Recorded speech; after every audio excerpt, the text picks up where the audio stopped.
Donc j'ai décidé d'être un entrepreneur.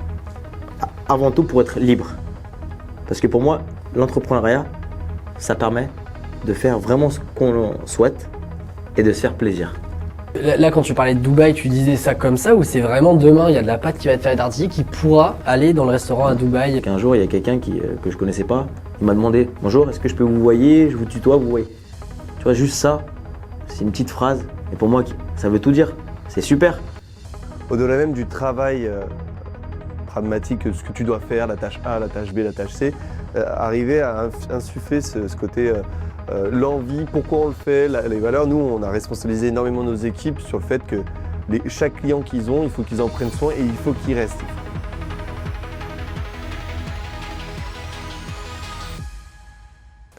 Bienvenue dans ce nouvel épisode de Décroche ton téléphone, le podcast des entrepreneurs en croissance. Alors aujourd'hui, pour cet épisode, donc on est en duo Convertix, William, Alexis, de l'agence Convertix, une agence spécialisée en publicité en ligne. Et aujourd'hui, on a l'honneur d'avoir un invité de marque lyonnais, Antonio Moreale, si je le dis bien avec l'italienne, qui est cofondateur d'Antonio et Marco, donc une chaîne franchise de restaurants trattoria sicilienne, si je me trompe pas, et qui va nous présenter un petit peu son parcours, les ambitions, l'enjeu aussi de la franchise.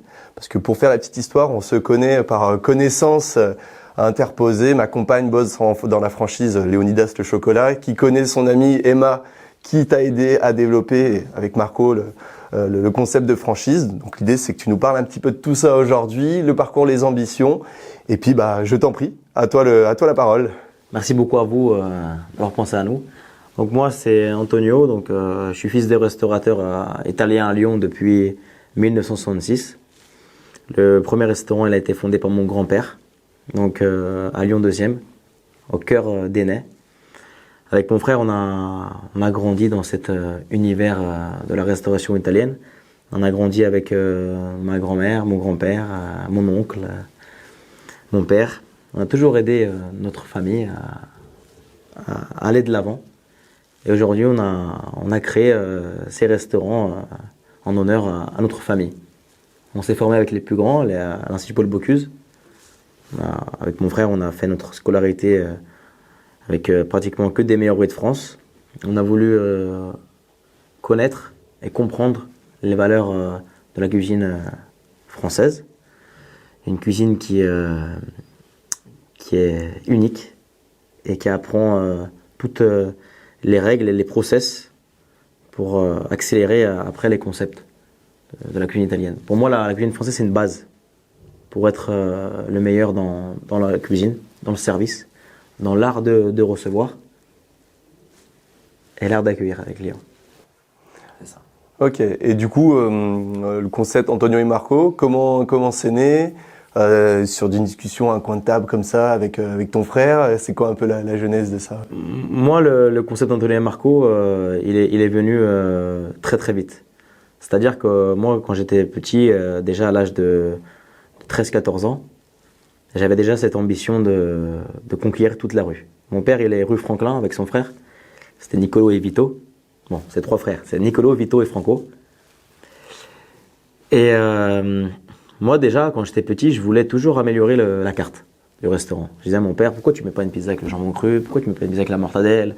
Regarde le mec en face, il vend. Pourquoi t'achètes pas? Et toujours, c'était pas leur projet de développer leur entreprise. Du coup, moi, j'avais toujours ce petit regret de me dire, parce que je voyais les concurrents. Déjà, au plus jeune âge, je m'intéressais aux concurrents. Et je voulais que cette affaire elle soit toujours mieux. Parce qu'il y avait beaucoup de choses à faire. J'avais une idée, je voulais que ce soit appliqué tout de suite. Mais c'était pas possible. Parce que voilà, c'était pas moi le patron, et c'est eux qui décidaient. Et le jour où j'arrive à l'école Bocuse, je savais les faire les choses. On m'avait appris. Et pour moi, c'était frustrant d'être pas libre de faire ce qu'on veut. Donc j'ai décidé d'être un entrepreneur. Avant tout pour être libre. Parce que pour moi, l'entrepreneuriat, ça permet de faire vraiment ce qu'on souhaite et de se faire plaisir. Et d'abord zéro barrière. Pour moi, c'est ça la définition de l'entrepreneuriat. Après, il y a mon frère qui m'a rejoint. Parce que nous, dans notre famille, on travaille. C'est toujours des frères qui gèrent les affaires. Et avec son frère, on a appris. Parce que j'ai vu toujours toute ma vie mon père travailler avec son frère. Du coup, on sait comment on gère ces moments, les bons moments comme les moments les plus durs. Et aujourd'hui, pour moi, c'est mon frère, c'est un duo qui marche parce qu'on est complémentaires. Moi, je sais faire des choses qu'il ne sait pas faire, et vice-versa. Et c'est ça. Aujourd'hui, si vous voulez choisir un associé, il faut avoir une personne complémentaire. Parce que si il sait faire ce que vous savez faire, c'est pas bon. Aujourd'hui, ce duo qui fonctionne, moi je suis fier et on partage des bons moments comme les mauvais moments, on se bat. Tous les jours, on se bat pour atteindre un objectif. Et moi, la franchise, pour moi, c'est quelque chose qui est beau parce qu'on a un projet. Et le projet, il est à long terme. Ouais, parce que là, l'introduction, on a parlé un peu avant le podcast, il y a le duo, il y a comment ça a été construit. Et Antonio et Marco, qu'est-ce que c'est? Quand je pousse la porte d'entrée, qu'est-ce que c'est? Est-ce que c'est pas un Domino's amélioré? Est-ce que c'est un monde réinventé? T'as mis des mots tout à l'heure. Moi, je parle pas du tout italien, hein, tu m'as parlé chinois. C'était quoi Trattoria Siciliana? Il faut que tu nous expliques ça. Moi, je veux comprendre. Les trattoria siciliennes, en Italie, une trattoria, c'est un restaurant italien. On peut cuisiner de la viande, du poisson, des antipasti. Le service, ça chante. On fait travailler les 5 sens. Et aussi, on peut manger des pizzas. Donc c'est ça une trattoria. C'est un restaurant populaire où tout le monde peut venir manger à un prix accessible. Ça dépasse pas une trattoria, les prix ça dépasse pas 30 €. Tu vois? Et nous, mon père, à rue Franklin, c'est typique une trattoria. Antonio Marco, c'est quoi? On a pris le modèle qu'on nous a appris, donc le restaurant de la famille, Niccolo e Vito, c'est le restaurant qu'on a modernisé. Voilà. Avec une céramique, avec une vaisselle qui est faite en Sicile, fait maison, avec des serveurs italiens, avec des plats de la nonna. Tous les plats, la nonna c'est la grand-mère. Tous les plats, c'est des recettes de ma grand-mère. Vous allez retrouver les polpettes, les arancini, la caponata sicilienne, les fameuses lasagnes, voilà. Et toutes les pâtes, c'est frais. On a un laboratoire à Dardy. J'ai un laboratoire de 3000 m² où tous les matins, on a un boulanger, un pizzaiolo, des cuisiniers, des pâtissiers et un glacier. Et tous les matins, on refait. On refait. C'est vraiment du volume. Et notre grand-mère, tous les matins aussi, elle vient goûter dans le restaurant Casa Montréal pratiquement toutes les recettes. Pour voir si c'est sa recette vraiment. Par exemple, la polpette, c'est une recette sacrée depuis 1966. Et j'ai des clients qui viennent depuis 40 ans prendre les polpettes de ma grand-mère. Et ma grand-mère, elle est très dure. Ma grand-mère, c'est pas une mère lyonnaise, mais presque. Parce que moi, depuis que je suis né, j'ai vu ma grand-mère en cuisine. Et Antonio Marco, c'est ça aussi, c'est mettre en valeur ces personnes. Tu vois, moi, la vérité, c'est que mon père, il était connu. Ma famille, ils sont connus. Mon père, il est connu dans une rue Franklin. Moi, aujourd'hui, je me dis, mais ces personnes-là, ma grand-mère, mon grand-père, qui ont travaillé toute leur vie derrière les fourneaux, à l'ombre, parce qu'ils ont travaillé dans l'ombre. Même mon père et son frère, ils ont travaillé dans l'ombre. Pourquoi ils ne mériteraient pas une place plus importante? Pourquoi ils ne mériteraient pas d'être connus à Lyon 2e, à Lyon 3e, à Lyon 4e, à Lyon 6e, à Montpellier, à Marseille? Et j'allais dans ce restaurant et je me disais, mais il y a un potentiel. Il y a des gens, mon père, dans son restaurant, tous les jeudis, tous les vendredis, tous les samedis, c'est des clients fidèles. C'est des clients qui deviennent des amis. Moi les clients m'ont vu grandir. Et je me suis dit, je vais créer une enseigne qui va les mettre en valeur. Parce que Antonio et Marco, Antonio, c'est pas mon prénom à moi. Antonio, c'est le prénom de mon grand-père. Moi, mon prénom, c'est Anthony. Le vrai Marco, c'est mon frère. Et comment on a choisi le nom? On n'arrivait pas à trouver le nom.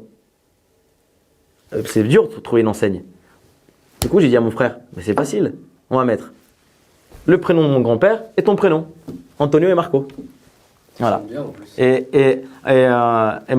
sincèrement, mon grand-père, il est plus parmi nous, mais j'ai l'impression qu'il nous apporte de la force. Et mes grands-parents, c'est beau parce que rue Franklin, là, tous les matins, ils allaient faire les courses. C'était vraiment l'ancienne. Hein. Ils allaient chez le primeur, ils allaient chez l'épicier italien, ils prenaient leur chariot et tous les matins, ils ouvraient le restaurant avec le caddie plein. Et nous, quand on était bébés, on les aidait à aller porter la salade, les tomates. Et ça, c'est des souvenirs, voilà, c'est des personnes dans leur quartier, tout le monde les connaît, mais voilà, tous ces restaurants, pour moi, c'est vraiment un hommage à eux. Et moi, quand j'étais petit, avec mon frère, quand on allait dans le restaurant, on sentait, tu vois, les odeurs. Les odeurs à sauce tomate, les odeurs de la pizza un peu qui colore dans le four. Et finalement, chaque jour, avec ces restaurants, on se remémore notre enfance, en fait. C'est pour ça que pour moi, ma famille elle est très importante. C'est une vraie identité derrière. Ouais, parce qu'on a grandi dans ce restaurant rue Franklin. Tu vois? Donc là, Voilà, déjà, Antonio et Marco. déjà, je viens d'apprendre que ton vrai nom, c'était pas Antonio, c'est Anthony. Donc déjà, première révélation en direct. Mais du coup, donc t'as commencé, alors t'as évoqué un peu la franchise, mais je crois qu'avant d'en arriver là, le modèle franchise n'est pas venu tout de suite, il me semble. Comment ça s'est passé? Raconte-nous comment un peu le développement s'est fait. Pour ma part, moi, quand je suis rentré à l'école Bocuse, je savais déjà qu'est-ce que je voulais faire. Je voulais monter un restaurant italien. Je savais déjà.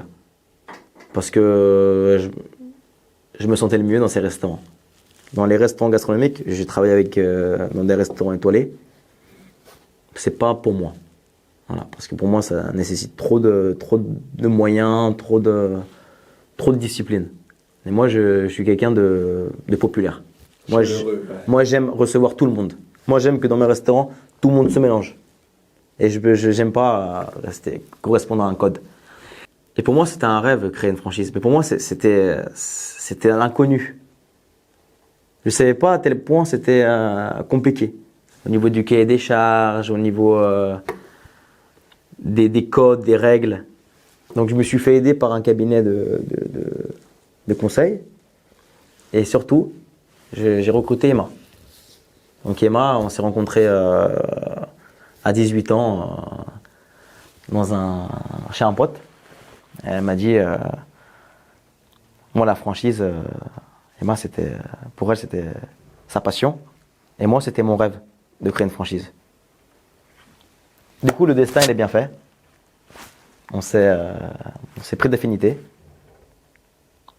et quand moi j'étais prêt, eh ben, elle est partie, elle est venue avec nous. Ok, et du coup, comment vous avez lancé ça au début sur la partie franchise? Donc, tu as fait directement de la franchise. Dès le premier restaurant, c'était franchise? Non. Alors, le projet de... Aujourd'hui, pour monter une franchise, tu peux pas avoir un restaurant et direct... Pour moi, c'est pas bon. Il faut déjà monter le deuxième restaurant, puis le troisième, pour voir d'abord si on peut déléguer.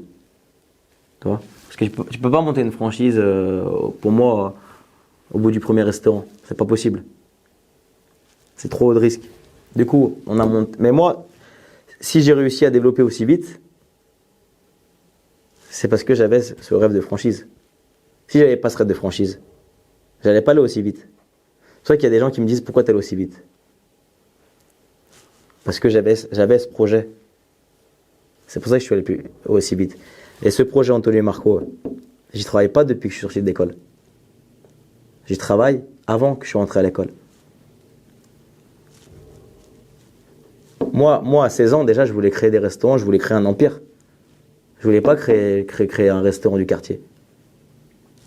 Donc cette énergie, je l'avais. Et je savais que ça allait être dur. De toute façon, moi, j'ai vécu des moments tellement durs que, en fait, pour moi, c'est même pas difficile, ça. Parce que aujourd'hui, cette vie d'entrepreneuriat. Parce que j'ai vécu des moments encore plus durs. Parce que j'ai vécu des choses en cuisine où je pense que personne les a vécues. Et je me suis toujours battu, même au fond du trou, pour m'en sortir. Donc, c'est pour ça que Emma elle m'a aidé, m'a aidé à réaliser mon rêve. Parce que j'avais pas le temps de m'asseoir, faire le PowerPoint, faire les cahiers des charges et tout. Du coup, elle est venue avec moi, elle était en immersion, elle a pris mes idées, elle a copié-collé toutes mes idées, elle les a mis dans un classeur. Bon, le cahier des charges, il fait comme 120 pages. Hein. Et elle a écrit tous les process. Parce que moi, j'avais pas le temps, parce que moi, je suis quelqu'un du terrain. Moi, j'ai besoin d'être au contact du client et de sentir mes salariés avec moi, les aider à avancer. Et je déteste le bureau, moi. Je n'arrive pas à être posé dans un bureau. Il faut que je bouge, il faut que j'écoute, il faut que je vois mes clients. Et en fait, au bout moi, quand Emma, elle est venue avec moi, quand on a ouvert Cordelier, le deuxième restaurant. C'était en quelle année ça? Moi, j'ai ouvert le premier restaurant pour le Covid il y a 6 ans. Cordelier, c'était il y a 4 ans. Okay. 4 ans et demi. Elle est arrivée il y a 4 ans et demi. Et pendant 1 an, elle a fait justement 1 an dans l'ombre. Elle a fait que du bureau et du terrain. Elle a pris les idées, elle les a mis en place. Pendant 1 an, elle a fait le cahier des charges. Après, au bout d'1 an et demi, on a fait appel à un cabinet de conseil. Et là, on a accéléré. Là, ces idées à Emma, on les a appliquées. C'est un avocat qui a finalisé le cahier des charges. Après, on était parti. Et il s'est avéré, encore une fois, qu'on a eu de la chance. Bon, là, nous, on était presque prêts sur la franchise. Le cahier des charges était fini. On continue le développement avec l'acquisition du restaurant de Point du Jour, l'acquisition de Caluire, l'acquisition de Casa Montréal, le laboratoire. Ça m'a changé la vie, le laboratoire. Parce que le laboratoire, les franchisés, comment on faisait pour les servir? Il fallait un labo. Parce que moi, j'exige, désolé, il faut que mes franchisés, ils ont le même process que moi. Les franchisés, ils ont ma pâte, la pizza, ils ont mes recettes culinaires, tout est fait sous vide. Tous les matins, c'est envoyé. Donc, la pâte à pizza de mon frangin de Lyon 6e, c'est exactement la même que mes restaurants. On a une plateforme logistique qui alimente ces restaurants. Même à Montpellier, on est capable de les alimenter. On a conçu avec mon frère un système de logistique où les franchisés, en 2 jours, toute leur marchandise, elle peut arriver. Mes franchisés, c'est des entrepreneurs, pourquoi? Ils n'ont plus qu'à cuire. Ouais, du coup, je voulais te demander, là, tu parles d'une pâte qui part de Lyon, du laboratoire d'Hardy, direction Montpellier. Concrètement, ça commence à quelle heure? Ça se passe comment? Moi, je veux savoir exactement dans l'opérationnel. Est-ce que quelqu'un le cuisine, ensuite le met dans le sous-vide? Enfin, ça se passe comment? Alors, en fait, on a mis en place un planning où il y a des jours. Par exemple, le lundi, là, j'ai investi un pétrin qui coûte très cher. C'est un pétrin à pizza complètement automatique. Donc aujourd'hui, j'ai fait ça, j'ai investi sur cette machine parce que mon pizzaiolo, il tenait plus en fait. Mal de dos et sur les 12 salariés que j'ai au labo, il n'y avait que lui qui était capable de faire la pâte à pizza parce que c'était le plus fort physiquement. Et je me suis dit, mais c'est pas possible, il peut pas, c'est pas possible. Les autres, ils avaient peur de faire la pâte. Du coup, j'ai investi cette machine, donc c'est un pétrin qui fait 2000 pâtons à l'heure. Il a juste, le mec maintenant, il a juste à mettre la farine dans le pétrin. Et la machine, elle fait tout seul. Elle fait la pâte, elle boule, elle pèse les pâtons, elle boule. Et nous, on n'a plus qu'à les mettre en bac. Bon, après, je vais pas te dire le secret, parce que ça, c'est un secret qui coûte beaucoup d'argent. Le dernier secret, je vais pas te le dire. Parce que on a mis en place une stratégie avec mon frère. Dû à notre expérience à l'école Bocuse, on a mis en place un système on est capable d'alimenter, de transporter la pâte dans tout le monde entier. Ok, un secret. Mais je peux pas te le dire. Parce que y en a qui rêvent d'avoir ce... Je dis tous mes secrets, mais celui-là je peux pas parce que c'est vraiment... C'est ça qui est révolutionnaire en fait. C'est une idée, tu vois, une idée qui nous a fait changer notre vie. Parce que là, quand tu parlais de Dubaï, tu disais ça comme ça, ou c'est vraiment demain, il y a de la pâte qui va être faite à Darty qui pourra aller dans le restaurant à Dubaï, à la Marina. On a déjà Dubaï. notre pâte qui est partie à Bruxelles. Notre pâte, donc c'est notre pâton à pizza. On a déjà envoyé des pâtons, au moins 500 pâtons dans une pizzeria de Bruxelles. Donc on est capable. Donc ça, pour nous, ça a été un changement de vie parce que pendant 2 ans, avec mon frère, on a souffert. C'est-à-dire qu'on travaillait de 8h du matin jusqu'à 3h du matin en continu. Pourquoi? Parce qu'on n'était jamais en place. Notre vie, c'était faire la mise en place. On faisait la pâte à pizza, on faisait un coup, tu dis à ton salarié, fais-moi la pâte, il oublie le sel ou la levure. Donc la pâte, elle est morte. Hein. Pareil, dans la restauration, le plus dur, c'est la mise en place. C'est que tu peux recevoir 500 clients, mais si tu n'as rien dans les frigos. Donc on a investi aujourd'hui sur des machines automatiques, sur des trancheuses automatiques, sur des pétrins super ergonomiques. Parce qu'aujourd'hui, ça demande du temps de faire du fait maison et de faire des choses avec le respect des process. Donc aujourd'hui, il n'y avait que notre labo qui nous a permis de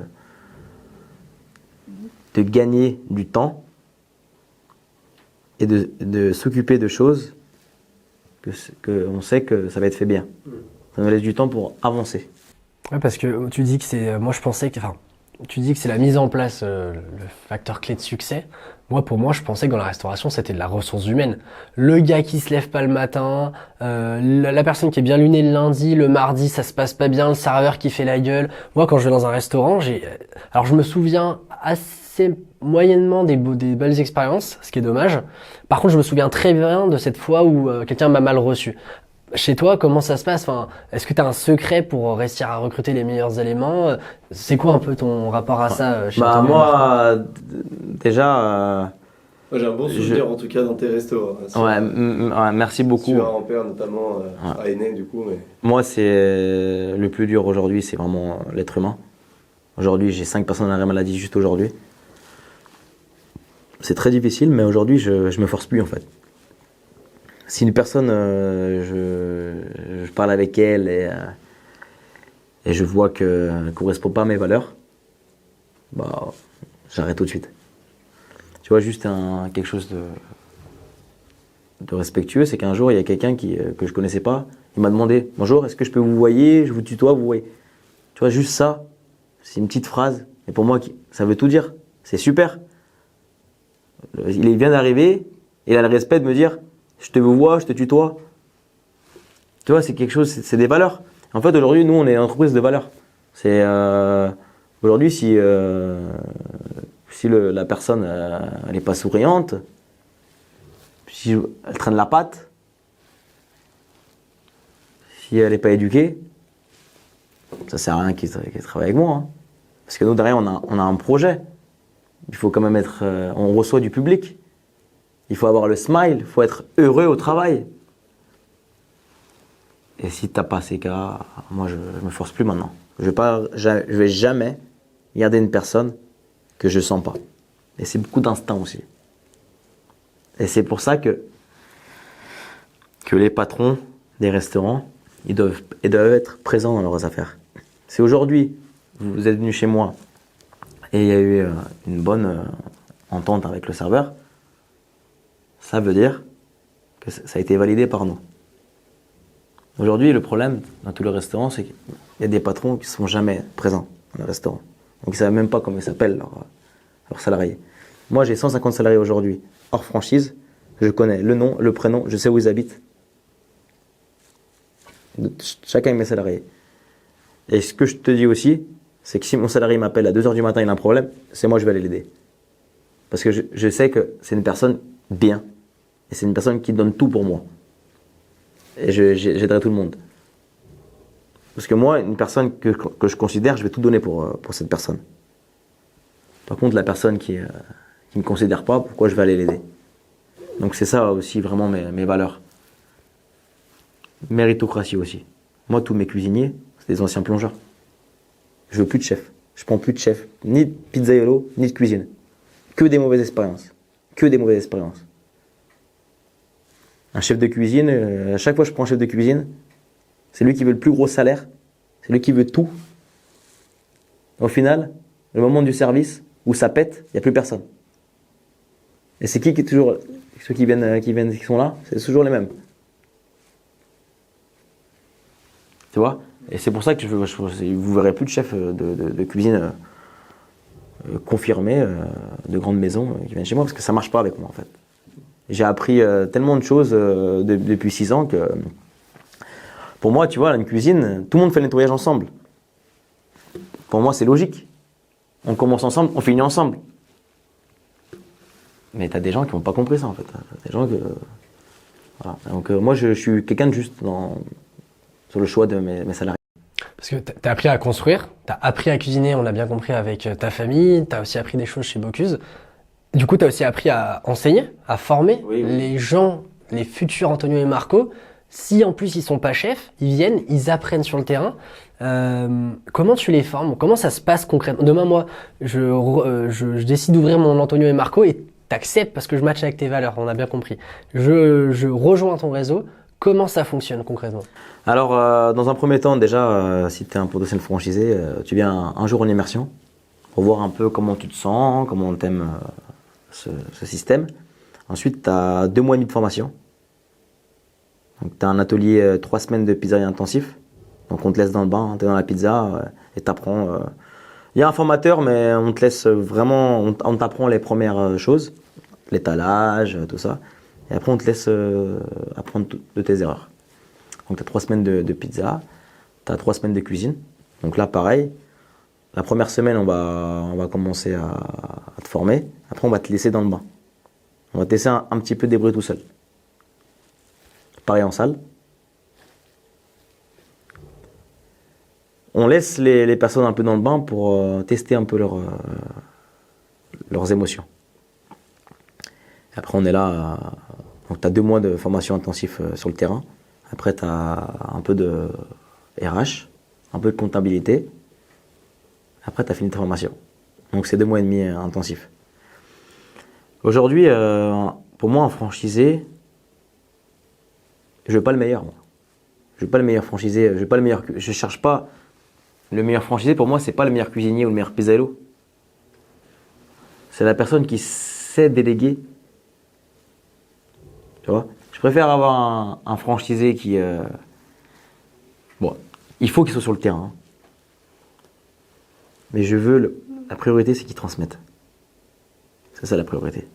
Parce que si je cherche un franchisé qui va toujours rester en cuisine ou à la pizza H24 et qui ne va pas développer son affaire, pour moi, c'est pas un franchisé intéressant. Moi, mes franchisés, ils sont intéressants quand ils commencent à ouvrir le deuxième. Parce que le premier, on peut encore rien voir. On peut pas savoir. Pour moi, cette vie d'entrepreneur dans la restauration, pour moi, le premier restaurant, c'est très facile. Ça commence à se compliquer au 2e restaurant déjà. On voit si tu es un entrepreneur. Parce que tout le monde peut le gérer, un restaurant. Et quand tu commences à passer le cap du 2e restaurant, et si ton premier restaurant, il garde le chiffre d'affaires intact, parce que quand tu es là, c'est facile de faire du chiffre. Tu vas pas refuser les clients. Mais c'est quand tu n'es pas là qu'il faut voir qu'est-ce que ça fait. Moi, quand je suis pas dans ma restaurant, c'est entre 2 à 3 000 euros en moins. Et je le sais. Parce que quand il n'y a pas le patron, il y a moins d'intensité. Hein. Ça refuse des clients, ça prend plus le téléphone, ça boule des pizzas. Et c'est ça le plus dur à gérer. C'est s'entourer de personnes avec des valeurs communes.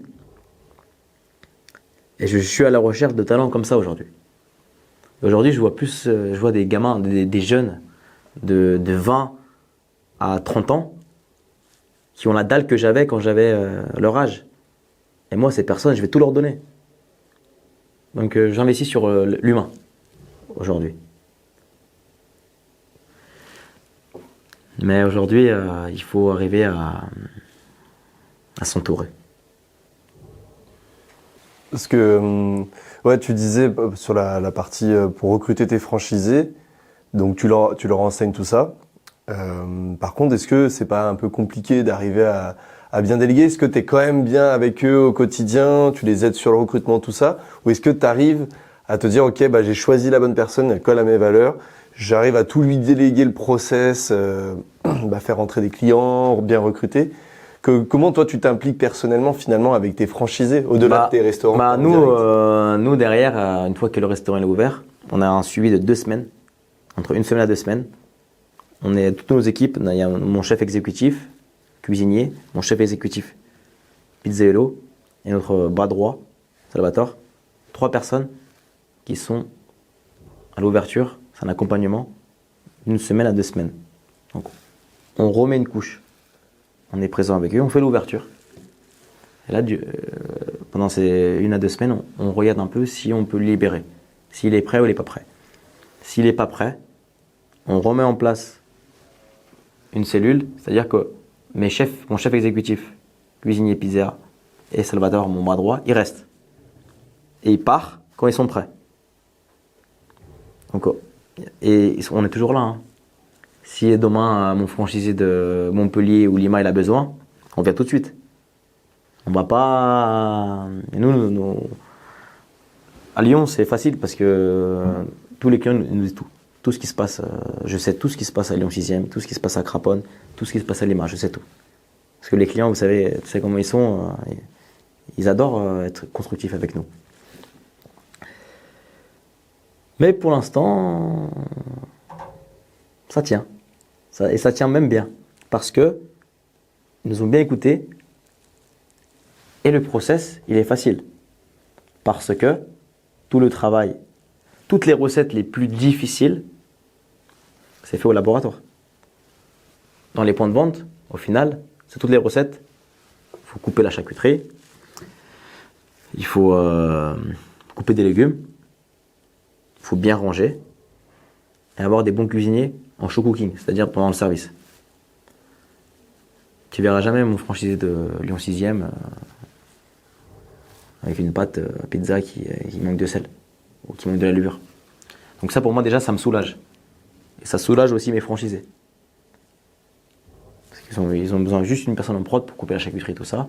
Après derrière leur équipe elle peut arriver à 11h, 11h30 pour faire le service et revenir à 18h pour faire le service. Donc il n'y a pas tout ce travail de mise en place qui est très très très compliqué et très très long. Oui, parce que traditionnellement parlant, la pâte à pizza, elle était faite dans la pizzeria. Il n'y avait pas ce côté laboratoire, en fait. Oui. Et moi, pourquoi j'ai pas voulu faire ça? Parce que j'ai vu mon père galérer pendant 45 ans là, avec cette pâte à pizza. À 10h, même 9h30, il était stressé d'aller au travail parce que s'il ne faisait pas la pâte, il n'y avait pas de clients. Et j'ai toujours eu mon père, toute ma vie, 9h30, il partait. Et il retournait il faisait le service. Après, il retournait à 18h pour faire la pâte. Et j'ai toujours grandi. Et moi, je dis, c'est pas possible ça. C'est pas possible. Mon père, il loupait toutes ses occasions. Avec ses amis, quand il allait jouer, lui, c'est un grand golfeur. Et il loupait tous les tournois pour aller faire sa pâte. Je dis, c'est pas possible cette vie. C'est pas ça la vie. T'es esclave de ton travail. C'est pas ça l'entrepreneuriat. Donc j'ai décidé de changer tous les codes. Et pareil pour un franchisé. Pour moi, je veux pas que mon franchisé il meure dans son banc de vente. Je veux qu'il soit un entrepreneur. Et mon franchisé, il a juste une chose à faire, c'est bien s'entourer. Prendre un bon pizzaiolo, un bon cuisinier. Quand tu as un bon pizzaiolo, un bon cuisinier, derrière, ce bon cuisinier et son bon pizzaiolo, il va former des commis. Et les commis, au fur et à mesure, ils vont se former. Et c'est un cercle vicieux. Vertueux, du coup. C'est un cercle vertueux, voilà. J'ai l'habitude. C'est un cercle vertueux. Et au final, tout le monde cède. Parce que c'est pas difficile, hein, au bout d'un moment. Une fois que tu sais étaler la pâte à pizza et mettre la sauce tomate, on fait pas de la cuisine étoilée. Hein. Ouais, t'as quand même raison. Et du cœur, faut mettre un peu de cœur et de l'amour. Ça aussi, c'est important dans notre métier, mettre du cœur et de l'amour. Parce que tu reçois des clients. Nous, les clients, c'est comme si tu les recevais à la maison. Une fois que tu as ces 3 valeurs, tu peux démarrer. Après, il faut contrôler. Faut contrôler. Donc ça, c'est le plus important, ça. Que la qualité, les standards, ils soient à la hauteur de l'enseigne. Donc ça, on les aide avec les process. Le four, il doit le démarrer à 400 degrés.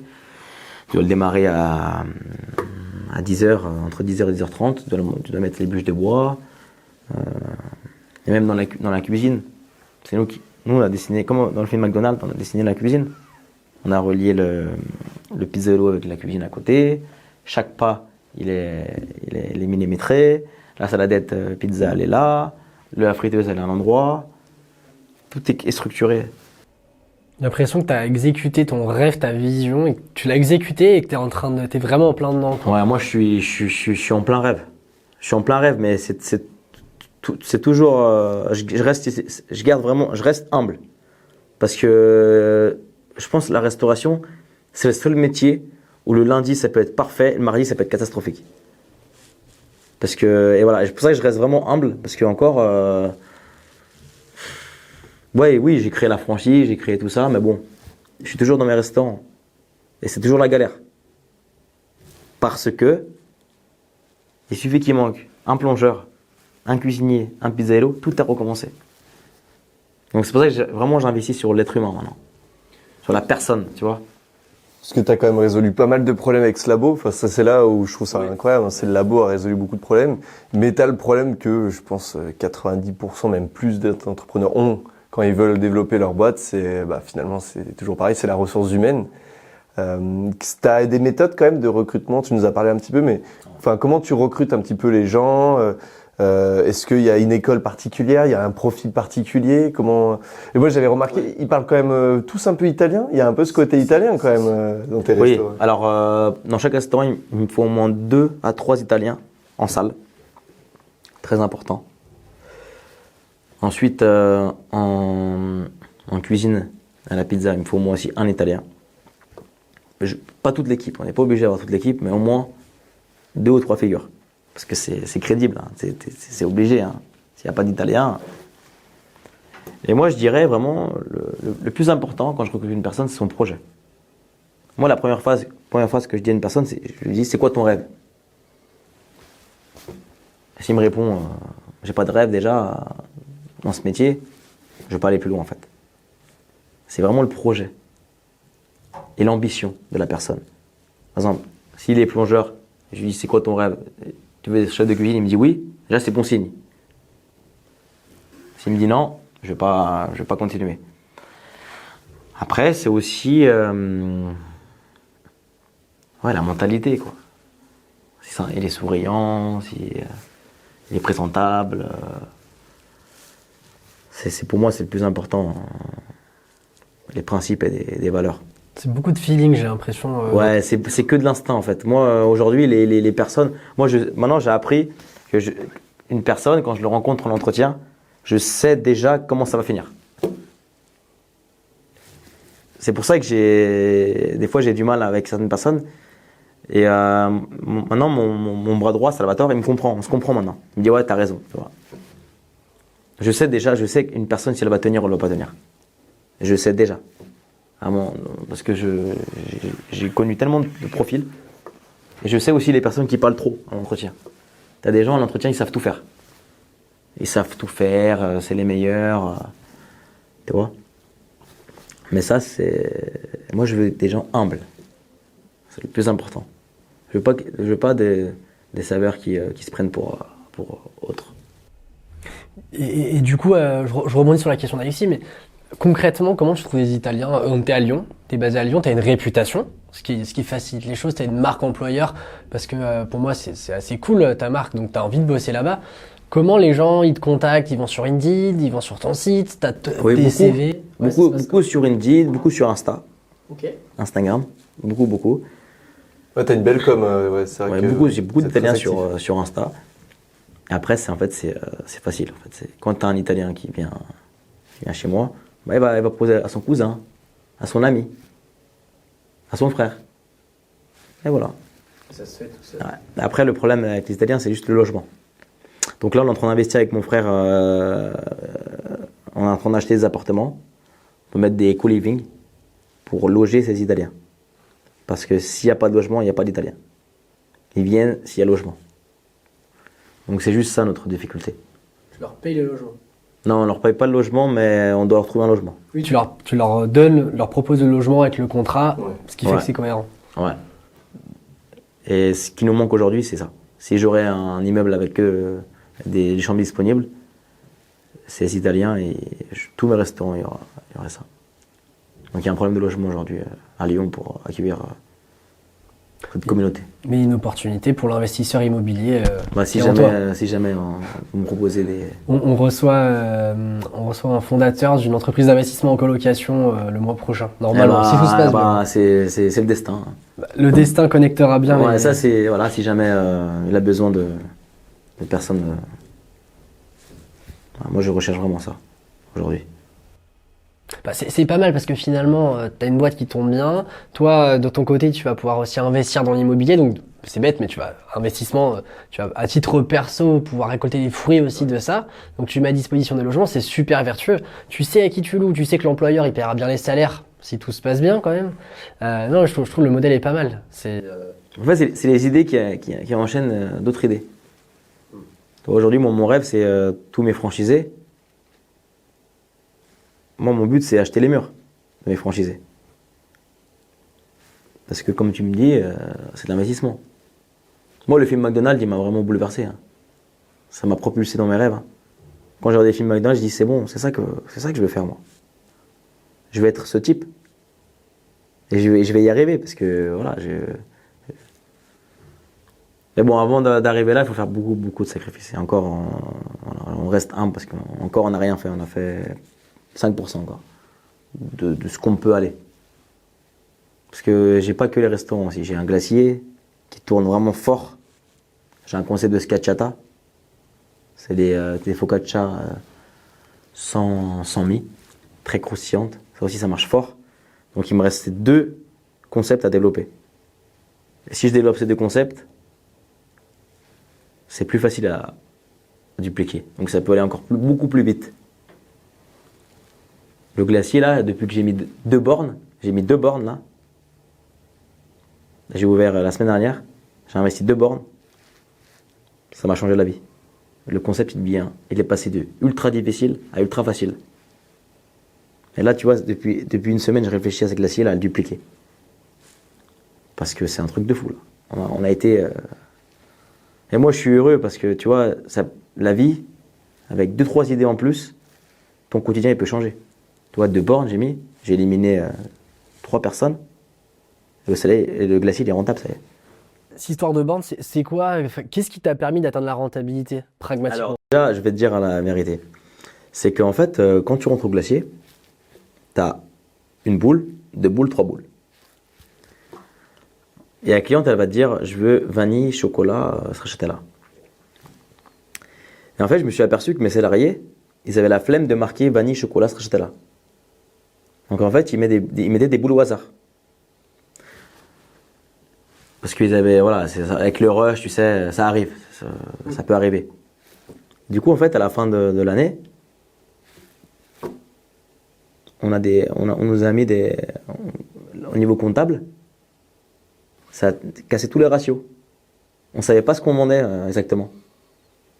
Parce qu'on ne pouvait pas calculer, c'était faussé en fait. Donc ça déjà, au niveau comptable, ça a été faussé parce que tu ne savais pas combien tu avais vendu de vanille. Parce qu'on avait commandé des gousses de vanille. C'était irréel entre ce qu'il y avait marqué dans la caisse et ce qu'il y avait le truc. Parce qu'ils avaient la flemme de marquer les boules exactes. Ça va tellement vite le rush. Vanille, fraise, framboise. Tu vois, ils mettaient vanille, fraise, framboise, que c'est vrai. Ils mettaient cassis, citron, etc. C'est le même prix. Hein. C'est pas grave pour moi, ça n'a pas d'incidence. Mais c'est au niveau logistique. Donc déjà on était perdu au niveau de la logistique des commandes. Et ensuite, un jour, c'était calme. C'était à 13h. Je vois ma salariée qui devait s'occuper des clients. Elle était assise, elle regardait une série Netflix. En plein boulot, toi. Et je lui dis, tu fais quoi là? Ça va? Elle m'a dit, rien à faire. Ils étaient 2 comme ça. 2. Je me dis, mais c'est quand même terrible. Moi, j'ai pas répondu, mais c'était quand même terrible d'en arriver à un point là. Donc, tu avais 2 personnes qui étaient payées à rien faire. Donc là, je lui ai eu l'idée de mettre 2 bornes. Donc déjà, une personne qui fait rien, elle est remplacée par la borne. Hein. Et du coup, la personne qui prend la commande sur la borne, c'est carré. Les parfums, c'est vraiment structuré parce que c'est des vrais parfums. Et ça enlève les problèmes à celle qui fait la glace. De se dire, il faut que je l'encaisse, il ne faut pas que je me trompe dans la monnaie. Et ça a tout amélioré les performances financières du glacier. Et surtout, la borne, elle propose des suppléments. Elle propose aussi de prendre, là j'ai développé les trompe-l'œil. C'est des petits gâteaux, un peu comme il fait Cédric Grolet. Et ben le mec, il prend une glace, il va prendre des suggestions. Par exemple, la crème à décafé, des limonades au citron, des limonades à l'orange. Et ça développe le ticket moyen. Donc, avec la borne, si tu veux prendre une boule à 3 euros, au final, la borne est tellement intelligente qu'elle va te proposer une limonade, un autre dessert. Donc, tu finis à 10 euros. Voilà. Génial. Parce que la photo, elle capte l'humain. Et tu vas vouloir, en fait, prendre. Donc, Voilà pourquoi la borne. Ils peuvent commander que sur la borne maintenant, ils peuvent plus. Ouais, que sur la borne. Ok. À part quand c'est vraiment le rush. Là, on est là avec les tablettes, on sort dehors et nous, on propose des suppléments. Parce que là, j'ai changé aussi, j'ai que des personnes au top dans ce glacier. Il y a ma mère. Non, c'est ma mère qui s'occupe du glacier. Du coup, voilà. Et là, pour le dupliquer, t'as un modèle qui marche. Tu vas pouvoir faire 4, 5, 6, 7, 8. Bon, oui, là, c'est facile. Il me commande des glaces au labo. S'il veut ouvrir à Marseille, bah, on prend un point de vente et il m'achète les glaces. Et ça marche, hein. On a parlé concept, on n'a pas encore parlé chiffres. Concrètement, Tonio et Marco, vous êtes là, on est en avril 2026. Il y a combien d'Antonio et Marco? Il y en a combien dans les bacs? Et c'est quoi la vision Alors concrètement aujourd'hui je t'explique. Aujourd'hui, j'ai 5 franchisés, 7 distributeurs à pizza, un concept de glacier, un concept de scacciata et 6 restaurants propres. Voilà. Un propre, c'est restaurant à moi et mon frère. Et sur les franchisés, tu marches comment sous forme de commission? Alors je vais tout te donner. Alors les franchisés, donc s'ils ont une idée, s'ils veulent ouvrir un point de vente, par exemple à Montélimar, ils nous proposent un point de vente, on le valide ou non. Si on valide pas, bah, ils doivent changer. Si on valide, c'est bon. Donc une fois qu'ils achètent le fonds de commerce, ils payent un droit d'entrée qui est de 35 000 euros.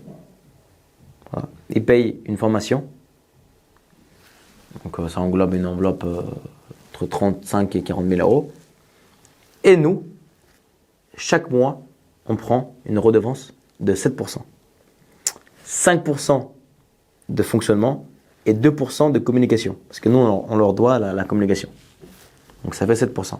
Donc tous les mois, on prend 7% de leur chiffre d'affaires. Et également, ils sont obligés de prendre la marchandise chez nous. Les pâtons, les plats culinaires, parce que c'est des recettes sacrées. Donc, comme ça évite que les gens ils disent ouais, à Lyon 6e, il manquait du sel, à Lyon 5e, il n'y a pas de levure, à Caluire, ils ont brûlé la pizza, elle est volée, tu vois. Et ça évite tout ça. Voilà au niveau de la finance. Et après, les ambitions sur les ouvertures, un peu là, sur l'avenir, tu as un plan d'action Oui. Bah là, déjà, on en a ouvert 5 en 2 ans. Donc déjà... c'est pas mal. Et je vais vous dire la vérité, sincèrement, pour moi, on n'a pas communiqué sur la franchise. Hein. Parce que j'ai mon frère qui veut surtout pas communiquer sur la franchise. Pourquoi? Parce que moi, prendre ma franchise à moi, c'est rare. C'est pas tout le monde que je vends ma franchise. C'est pas tout le monde. C'est réservé à normalement, c'est réservé à mes salariés, la franchise. Mes 2 premiers franchisés, c'est mes salariés. C'était les meilleurs. Donc Edgar et Carmine. Et en fait, j'ai envie de... Cette franchise-là, c'est pas McDonald's en fait. C'est un produit unique. On vend un produit unique. Aujourd'hui, je suis capable de Même si la personne, il y a mes collègues, ils l'aiment bien, Emma, elle l'aime bien, mais nous, avec mon frère, on l'aime pas, on va dire non. Parce que c'est une histoire d'instinct, encore une fois. Et je veux pas ouvrir 100, 200 franchisés, moi. Moi, je préfère ouvrir 20 franchisés, mais qui me correspondent, à mes valeurs, que faire n'importe quoi. Hein. Je suis pas à la recherche du volume. Je suis à la recherche vraiment d'une personne bien qui va peut-être ouvrir un deuxième, un troisième, un quatrième et prendre le monopole. Toi, je préfère ce modèle-là que si je pourrais avoir 10 franchisés mais des multi-franchisés, ça m'intéresse. Je préfère qu'en avoir plein et que après ça parte dans tous les sens et qu'au final ton enseigne se dégrade. Donc tu as une approche plutôt qualitative du coup sur, Ouais, sur vraiment. tes franchises. Ouais. Vraiment, c'est pour ça que c'est pas la course. J'ai pas besoin de trop de communiquer sur ça parce que après, ma chance, c'est que c'est cher quand même. Un investissement d'un restaurant chez nous, c'est entre il faut avoir 100 000 euros d'apport bloqué. Et c'est un investissement entre 500 000 euros à 600 000 euros d'investissement. Hein. Avec les travaux, les machines. Oui. Donc il faut avoir quand même un peu d'argent. Hein. Donc ça aussi, moi ça, c'est bien pour moi. Ça met des freins, ça met des barrières. Parce que mes franchisés, aujourd'hui, ils marchent bien. Ils marchent vraiment bien. Mon franchisé minimum, c'est 2,5 millions de chiffre d'affaires. Hein. Avec une structure de marge, c'est à peu près... Là, on parle vraiment concret chiffre. Hein, aujourd'hui, un restaurant Antoine Marco, le plus mauvais niveau classique, ils font entre 6 000 euros de chiffre d'affaires par jour. Le plus mauvais, 6 000 euros par jour. Le plus haut, le week-end, il monte entre 15 et 20 000 de chiffre d'affaires en un jour. Un restaurant. Un samedi de fête. Par exemple, un samedi où c'est le René Lyon, par exemple à Lyon, c'est un samedi dimanche de fête. Parce que tout Lyon va faire le René Lyon. Il faut être prêt. Ça s'arrête pas. Ça s'arrête pas. De 10h du matin jusqu'à minuit, ça s'arrête pas. Là, à Cordelay, cette année, j'étais mort. J'arrivais même plus à rentrer chez moi. Ça me tournait la tête, j'avais des nausées, ils m'ont tué. J'avais pas assez de table, pas assez de chaises, j'avais rien. Ça finissait jamais. Et j'ai été choqué cette année au René Lyon. On a fait tout le restaurant, c'était record. Record, même à Tassin. Hein. Parce que tout le monde va manger la veille et tout le monde va manger après. Donc là, cette année au René Lyon, vous allez voir que dans mes restaurants, ça sera en triple effectif. Et il y a des jours comme ça à Lyon que c'est fête, c'est la fête. Là, ce week-end de Pâques, c'était un truc de fou. Et moi, j'adore voir cette ville comme ça. Et ça arrive des records comme ça de CA. Parce que, ils sont énormes. Hein. Moi, je suis très heureux, mais c'est dur derrière. Hein, parce que quand tu fais beaucoup de clients, la santé, elle prend un peu. Hein. Moi, je me posais la question, dans tout ça, Uber Eats, Deliveroo, ça fonctionne pas? Moi, sincèrement, j'aime pas du tout Uber Eats, Deliveroo. Moi, si je pourrais arrêter demain, j'arrêterais. Si on peut commander directement sur ton site, hein. Je fais un peu l'instant promo. Oui, voilà. Mais je préfère. C'est mon seul titre. Parce qu'aujourd'hui, voilà, moi, je suis fatigué de ces livreurs. Même c'est dur gérer les clients, plus les commandes Uber Eats, Deliveroo. C'est dur pour eux aussi en plus. C'est dur pour eux, même moi, c'est des gens qui me font de la peine, sincèrement. Travailler dans des conditions de travail. Et en fait, voilà, on est donnant, mais personne n'est gagnant en fait. Pour moi, avec Uber et Deliveroo. Ni les livreurs, ni nous. Parce qu'il y a des insatisfactions des fois qui ne sont pas légitimes. Mais on rembourse bout de commande, hein. On rembourse bout de commande par jour. Hein. Parce que le client, s'il dit que sa pizza est brûlée, bah, on va le rembourser. Mais c'est nous, on va la rembourser la pizza. Hein. Moi aujourd'hui, sincèrement, j'en ai marre de Uber et Deliveroo. Voilà. Je préfère. Ouais. Bientôt, je vais mettre une stratégie en place. Je pense que je vais l'enlever bientôt là. Tes propres livreurs, par exemple? Pas mes franchisés, mais ouais, non. Je préfère aujourd'hui, sincèrement, je vais favoriser les commandes click and collect et je vais favoriser mes clients sur place. Voilà. Pour moi, aujourd'hui, c'est le plus important, c'est les clients qui se déplacent de loin pour venir manger chez moi. Moi, j'ai développé la pizza sans gluten. Chaque semaine, il y a des clients de Grenoble, de Saint-Étienne, de Clermont qui viennent pour manger une pizza sans gluten. À Lyon. À Lyon. Voilà, moi, je vais m'occuper de mes clients bien.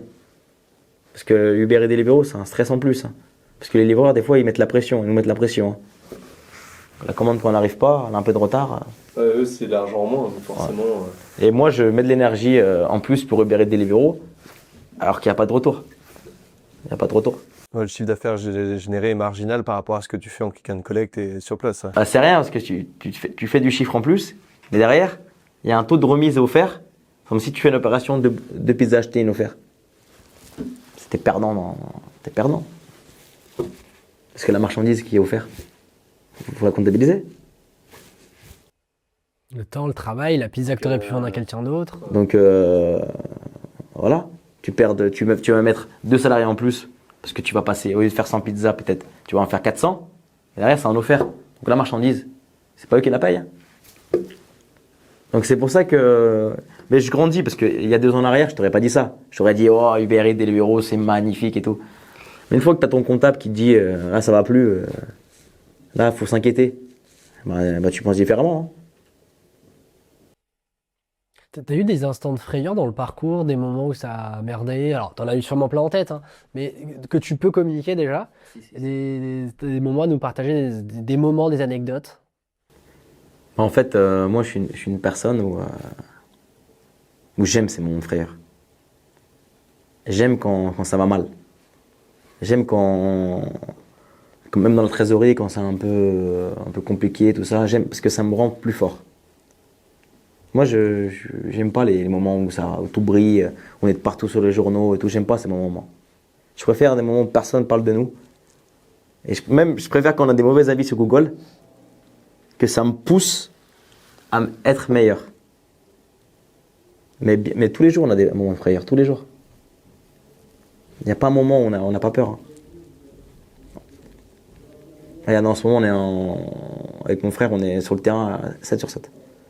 Parce qu'à une période, on a mis trop de personnel. La masse salariale était trop élevée, on a explosé la masse salariale. Et on doit rattraper. Et c'est nous, on doit mettre notre corps et on doit être là pour rattraper un peu le retard. Pendant 5 mois, on a explosé la masse salariale. Et on doit repartir, même avec les fournisseurs. On a acheté des choses trop chères. Là, on a mis un responsable financier qui, heureusement, est en train de nous faire ouvrir les yeux. Et heureusement qu'il est là. C'est pour ça que moi, je m'entoure maintenant des meilleurs. Il est en train de nous dire que voilà, il y a des choses, on s'est bien fait arnaquer. Hein. Donc, en négociation avec la marchandise. Enfin, pour mon glacier, j'ai acheté des produits trop chers. Trop chers. Ouais, donc au niveau marge, tu t'y retrouvais pas, quoi. Non, je ne m'en retrouvais pas. Et du coup, tu es obligé de compenser. Donc, travailler plus. Pour rattraper le... Donc, en fait, si au bout d'un moment, tu ne mets pas en place des process et tu ne mets pas en place un cadre,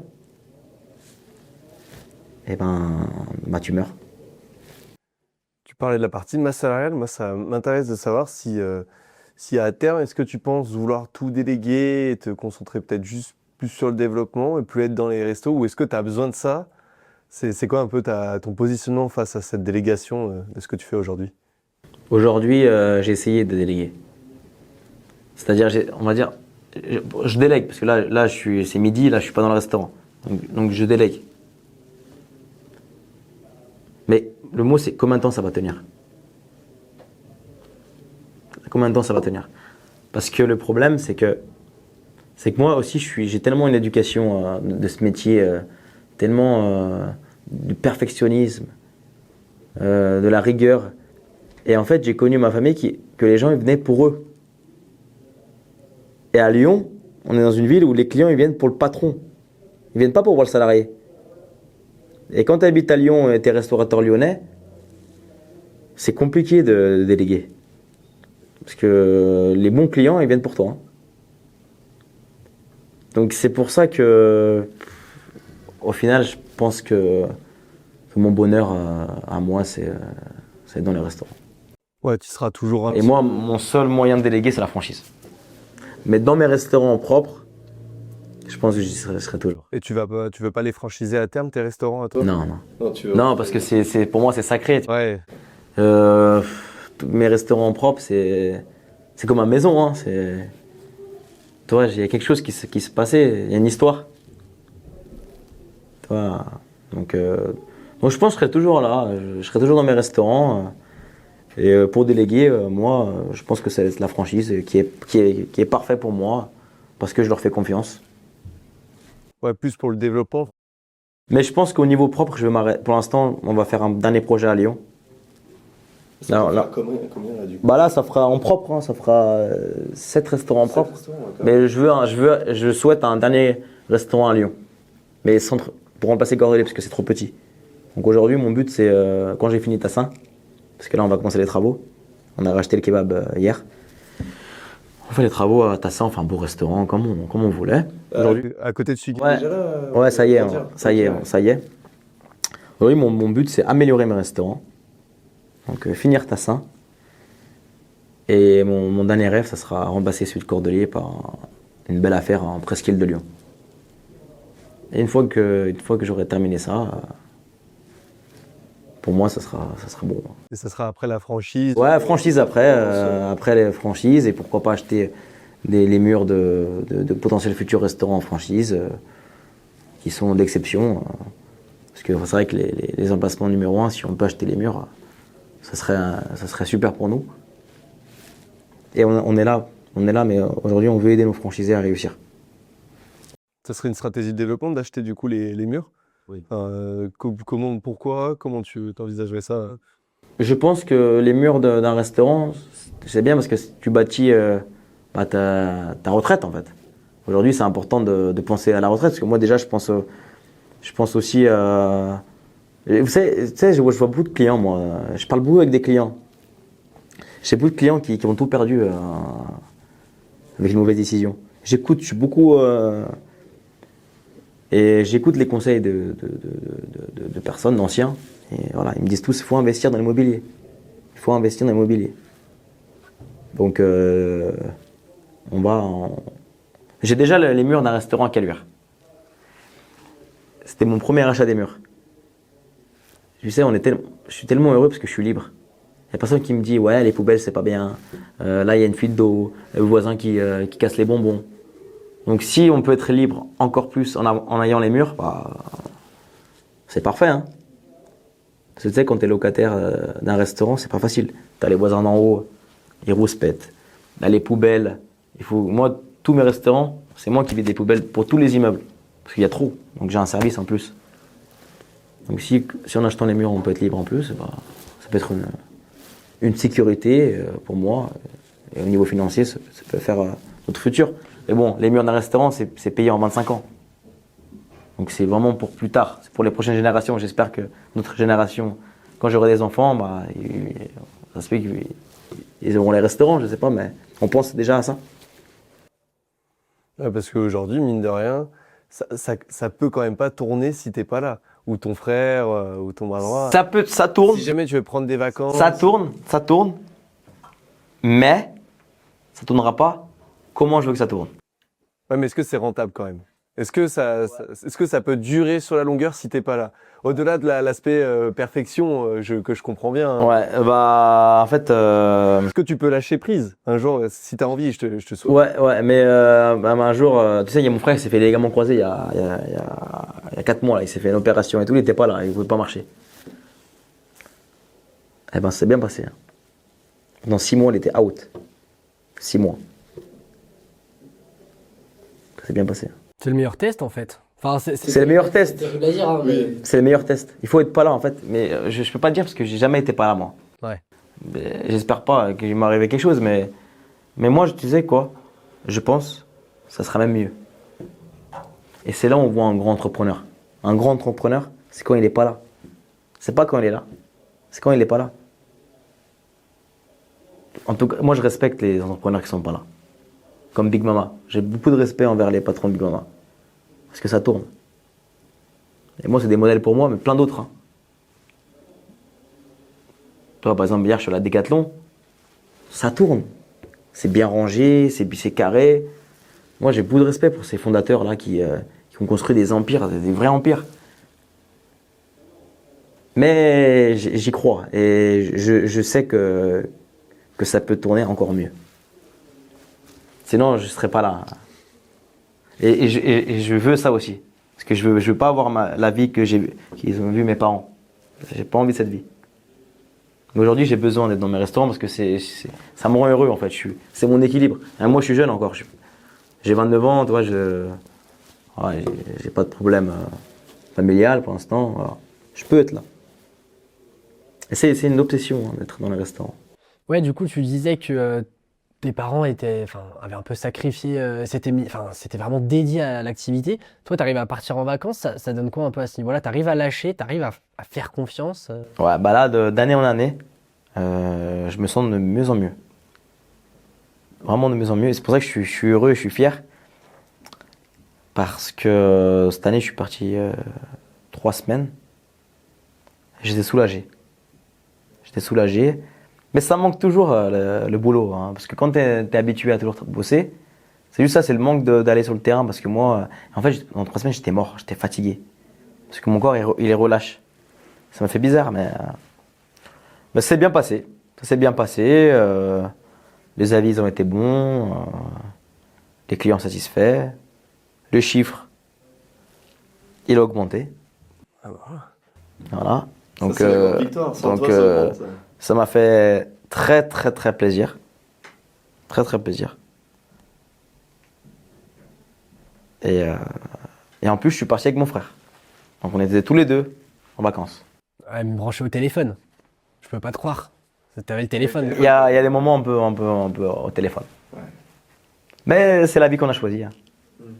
Ouais, nous, de toute façon, on l'a testé, on est parti au ski là, c'était en janvier. On n'a jamais signé autant de clients, on est dans le digital, donc on fait de la publicité et nous, on vend des abonnements en accompagnement. On n'a jamais autant signé que quand on était sur les pistes de ski. C'est... Ouais. Et le secret, c'est surtout la délégation. Moi, je me retrouve pas mal dans ce que tu dis, arriver à former ces équipes, les personnes avec qui on travaille sur, au-delà même du travail pragmatique, ce que tu dois faire, la tâche A, la tâche B, la tâche C, arriver à insuffler ce côté, l'envie, pourquoi on le fait, les valeurs. Nous, on a responsabilisé énormément nos équipes sur le fait que chaque client qu'ils ont, il faut qu'ils en prennent soin et il faut qu'ils restent. Et en fait, on leur demande pas de rendre des comptes sur le travail qui est fait, mais on leur demande de rendre des comptes sur le fait que les clients soient contents et qu'ils restent. Et quand tu arrives à insuffler en fait ta vision du travail, la responsabilité aux gens, c'est vraiment le mot que je trouve qu'on a réussi, c'est la responsabilisation. Bah, en fait, c'est là où tu peux vachement plus déléguer et faire confiance. Et après, une fois que tu as responsabilisé, la confiance, elle vient. Et il y a ce cercle vertueux, on en parlait, hein, l'équipe peut tourner, t'es rassuré, donc tu mets moins d'impression. Parce que quand tu n'as pas confiance et que tu sais pas si ça va marcher, tu mets la pression, la personne le voit, donc elle bosse moins bien. Enfin, je pense que tu as déjà vécu ça, hein, mais c'est compliqué d'arriver à lâcher le bébé à un moment, à déléguer. Tu dois peut-être te souvenir de la première fois où tu l'as fait. Mais tu as raison, parce que c'est toute une question de responsabilisation. Et ceux qui travaillent le mieux, c'est les personnes les plus engagées. Et ceux qui t'engagent. Après, tu sais, des fois, tu donnes trop de confiance à une personne qui est très engagée. Après, il peut te décevoir. Et c'est ça qui m'attriste, moi. C'est que des fois, tu as des gens, ils prennent le melon. Et c'est ce melon-là qui va les faire sombrer. C'est pour ça que tu sais, moi, quand j'étais à l'école, Bocuse, les chefs, ils disent jamais c'est bien. Ils disent jamais félicitations. Maintenant, je comprends pourquoi ils disaient jamais félicitations. Parce que t'en as, ils arrivent avec le mot félicitations, la tête, et après, ils deviennent pires. Après, ils déçoivent. T'as des personnes qui ont été engagées à 100%, juste tu leur dis félicitations, tu vas réussir, tu vas passer manager, et ça y est, tout tombe. Et au contraire, tu as des personnes qui tiennent la barre. Parce qu'en fait, ils paniquent. Le mot félicitations, le mot trop les faire monter, ça les fait paniquer. Et je sais pas, il y a une réaction humaine Au final, ça finit mal. Ça m'est arrivé là, il y a 3 semaines. Là. Il y a quelqu'un que j'ai félicité, j'ai dit ça y est, tu vas y arriver, tout ça. Et il y a 3 jours, je sais pas, j'ai vu une autre personne. Une autre personne. C'était pas la même personne. Mais ça, c'est pour ça que maintenant, je suis un peu méfiant parce que moi, je suis quelqu'un avec beaucoup de cœur. Moi, je dis toujours quand ça va, je félicite les gens, je les aide et tout. Et des fois, il faut essayer de garder un peu, du temps. Il faut du temps. Avant d'exprimer ses émotions positivement, faut un peu de temps quand même. Faut faire gaffe, ouais, parce que le problème, c'est que du coup, si tu félicites jamais, bah en fait, tes équipes pensent que c'est jamais assez bien, et c'est jamais assez bien, mais faut réussir à trouver le bon équilibre quand même. C'est ça, c'est le bon équilibre. Parce que moi, je suis quelqu'un qui suis comme un entraîneur de foot. J'aime les aider, j'aime les féliciter, j'aime les pousser de l'avant. Moi, je suis comme un coach. Hein. Mais des fois, il y a des personnes que je me suis rendu compte cette semaine-là. Et mon bras droit, Salvatore, il m'a dit attention, attends avant de trop féliciter. Attends encore un peu. Et depuis cette semaine, j'ai un peu changé cette chose. Et moi, ça me. Bah, c'est pas, on va continuer. Hein. On va continuer. C'est dans la communication qu'on résout les choses. On va faire un entretien et je vais essayer de comprendre pourquoi on est en train de relâcher, quoi. Tu t'es formé sur tout ça, genre est-ce que tu as eu des coachs ou c'était l'école de la vie Ouais, bah à l'école Bocuse, on a des profs un peu dans le management, dans la communication. Mais bon, c'est scolaire. Ouais. T'as appris sur le terrain. Sur le terrain, on apprend sur le terrain, mais après ce métier, il y a tellement de pression directe en fait, que ce métier c'est dur de gérer ses émotions. Ouais, surtout qu'en plus, vous n'avez pas eu des moments très faciles avec la Covid, notamment. Je sais pas comment tu as vécu le moment. Tu étais en train d'ouvrir, finalement. Ouais, moi j'ai ouvert en plein Covid. Ouais, tu as ouvert en plein Covid. On a commencé à emporter. Et ça s'est Parce que le restaurant, il était fini. Il était fini, on devait ouvrir le restaurant, on devait accueillir nos clients. Mais bon, on a fermé, quoi. C'est au moment où tu as ouvert Ouais, bah on devait ouvrir et je me rappelle encore. Bah du coup, mon père, il m'a dit non, on attend que ça repart. Mais sauf que je pouvais pas attendre, moi. Moi, j'étais content d'ouvrir. Bah, on a commencé à 2. Moi et mon frère. On a commencé à faire les pizzas emportées. Et les premières lumières, qu'on allumait les lumières du restaurant, les clients, ils sont venus. La pâte, elle était même pas prête encore.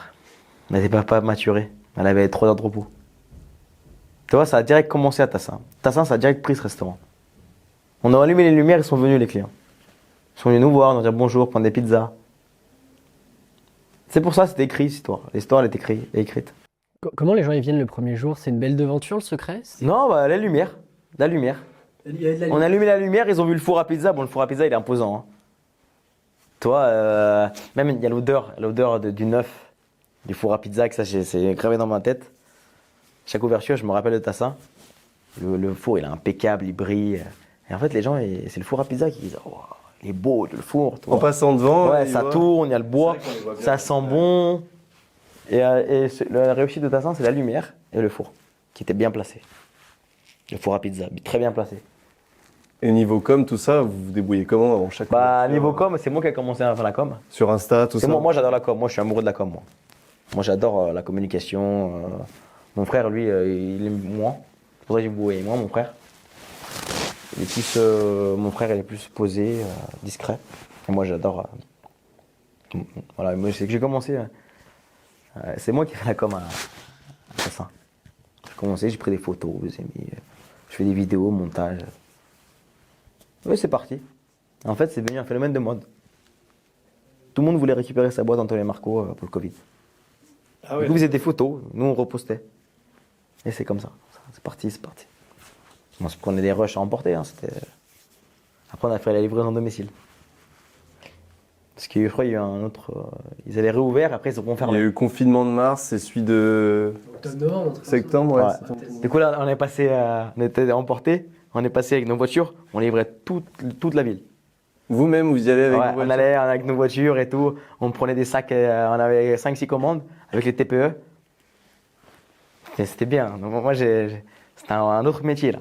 Donc financièrement, finalement, le Covid, ça vous a pas trop impacté Ils ont bossé. Tu sais, moi, à l'âge de 17 ans, je travaillais à Domino's. Domino's Pizza, Lyon 6e. Dans ma tête, je me suis dit, putain, mais ça y est, je retourne à Domino's, là. C'était la folie. Ceux qui n'avaient pas scooter, on avait la voiture. Ah, mais en plus, c'était des grosses commandes. Moi, le Covid, je le remercie, le Covid. C'est le Covid qui m'a lancé. C'est grâce au Covid que je suis connu. La première pizzeria qui a ouvert pour le Covid, c'est nous. Une fois que j'ai ouvert, moi, tout le monde a ouvert hein, pour le Covid. C'était moi le premier qui avait le culot à ouvrir pour le Covid.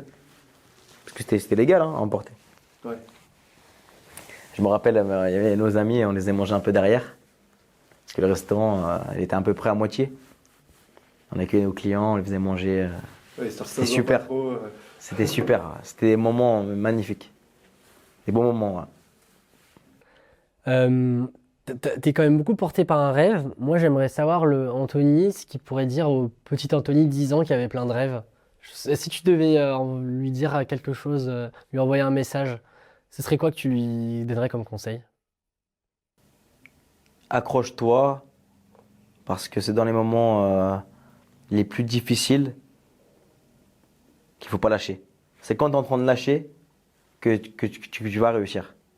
Il faut toujours continuer à faire ce sacrifice et ça va payer, peut-être pas maintenant, mais tout ce travail là, ça va payer un jour. Parce que pour moi encore, le rêve il est pas encore, c'est un début. Je pense qu'on peut aller encore plus loin. Ouais, c'est un chemin. Pour moi, Lyon c'est un chemin en fait. Nous, on veut rendre fier notre ville, mais on doit aller plus loin encore. Parce qu'on est encore loin de ce qu'on veut. Et continuer à être le même. Le gamin de 10 ans, il faut qu'il continue à être le même. À garder cette même éducation, ses valeurs, ses principes. Ça se perd dans le chemin. Ouais, pas perdre son chemin et avoir un bon entourage. Et selon toi, quand est-ce que le rêve il sera réalisé? T'as une petite idée? Le rêve, il serait réalisé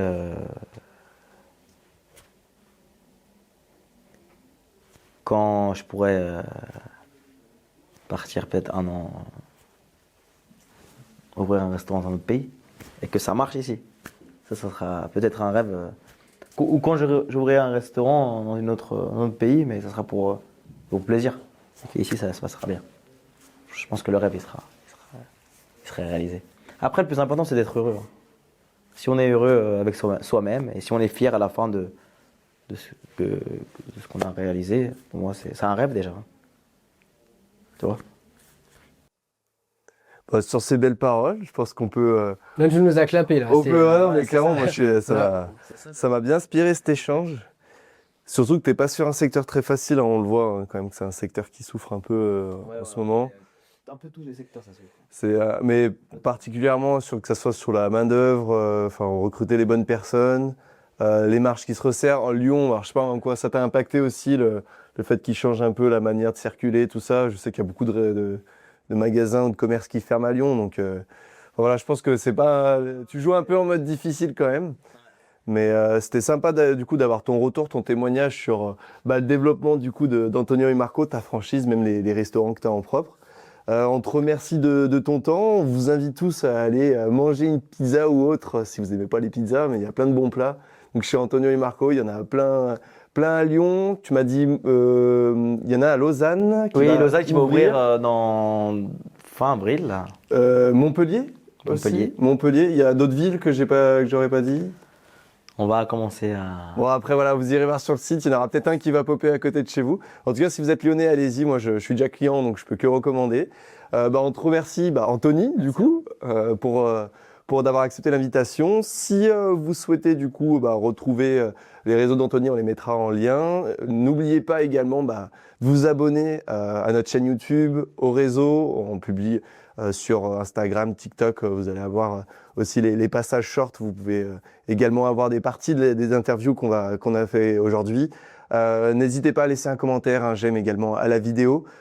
Si vous avez des retours ou même un deuxième épisode, n'hésitez pas à tout nous dire en commentaire.